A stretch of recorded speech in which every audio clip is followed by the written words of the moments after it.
Hi everyone, hope you're doing well from wherever you're watching this channel, depending on your time zone. Now, Infortrak and TIFA did an opinion poll about the direction in which this country is heading to, the leadership of William Samuel Ruto. The results is out, and I can tell you, Ruto got one of the worst rating. His performance in the government, the direction in which the country is heading to, is all telling. Everything is bad. And everyone is agreeing to this. Above all, we still question the percentages they are giving to William Ruto. We don't know if rigging also happened there. Because if we check on the rate of Ruto's performance, it has been rated at 47%. That is D. Then you check on Gachagua, now the worst. Gachagua got 36%, that is E. And the performance of the cabinet secretaries, it has been rated at 43% D. So the cabinet and Ruto wako na D. Gachagua ako na E. Now, for me, William Ruto should just have an E, not even D. I don't know why he got 47%. That's huge. This economy is sinking. It has sinked. For Gachagua, even that 6 is too much for him. Gachagua reduced himself to a Mount Kenya region deputy president. Therefore, 10% is good for him, not even 36%. Because he does not represent the image of Kenya. He comes out as a tribal leader from Mount Kenya.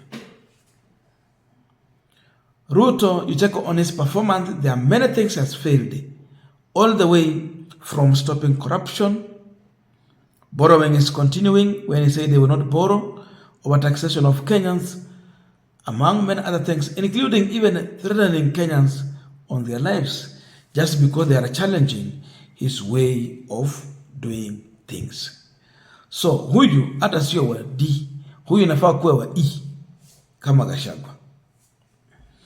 Now you check on TIFA, they're saying that 87% of Kenyans feel that the cost of living in 2023 was worse than the 2022.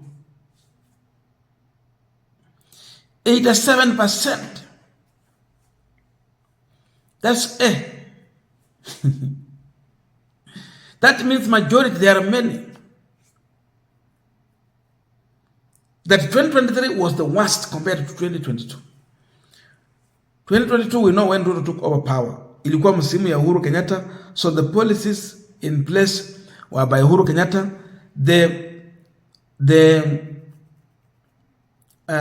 The taxation that we were having at that time, finance bill, it was for Uhuru Kenyatta. So that was Uhuru Kenyatta's work. Ruto can be rated in 2023 when he was fully in charge. He has constituted his cabinet and everything was put in place to start working. So tunaweza peana rating ya Ruto in 2023. Hii ingine zilikuwa policies za Uhuru Kenyatta zilikuwa zinafanya kazi. Then they are saying that 18% of Kenyans believe that the country is heading in the right direction. So when 87 are saying wrong, 18 only are saying that right, the country is heading to the right direction. Ruto has to make a choice. Will he buy into the 18% or 87% who are saying no? He has to make that decision.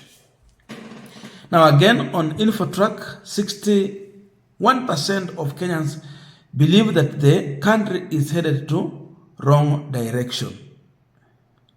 That is now Infortrak. The other one was taifa. With the Tifa it is high. Infortrak iko pale kwa 61%, which is still big.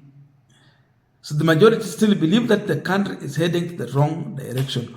Of course, you all know what Ruto has put in place.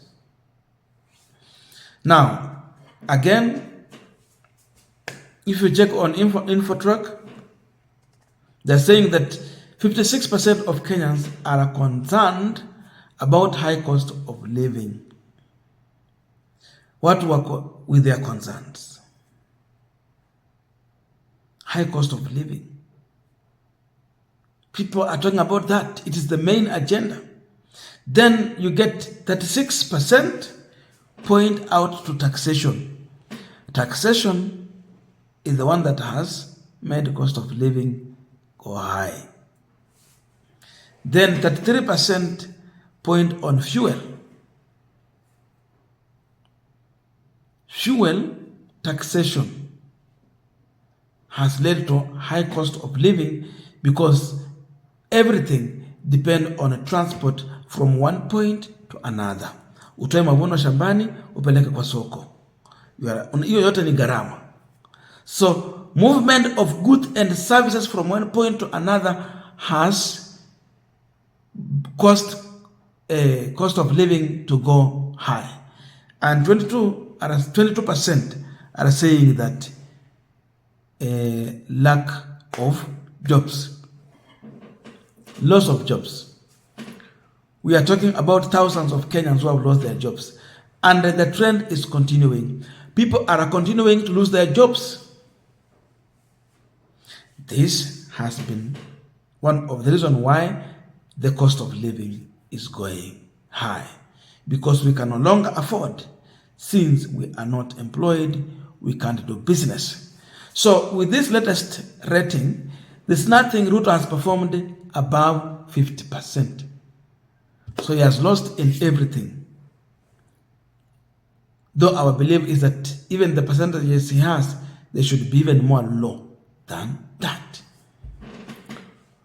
So you look at this, then you should ask yourself, why should you continue to be a president where everyone in your cabinet is failing? You yourself, you have failed. Your deputy is scoring E, the worst ever. I think even you should get F if there is F.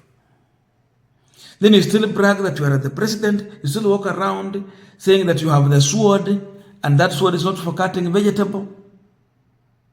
This is how they get it wrong. Mimi ndio president, nilipewa kisu, hiyo kisu si ya kukata mboga. Sasa kama kisu si ya kukata mboga, mbona wewe mwenyewe upate E and D? The results here is all about E and D. In the cabinet, in the Statehouse, for Gachagua, and on everything, you are completely losing. So this one, it is a warning to tell William Ruto that this can also be reflected on the ballot. If these are what Kenyans are talking about, and these are the percentages, that means possibility of making an informed decision on ballot, depending on what you have gone through in this administration. It can be a protest vote on Ruto. Because when you say that cost of living in terms of fuel imeenda juu, nani alipandisha mafuta? Who signed? Kama kazi zinapotea, who is the president?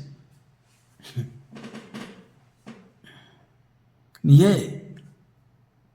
So all this means that Ruto is losing ground.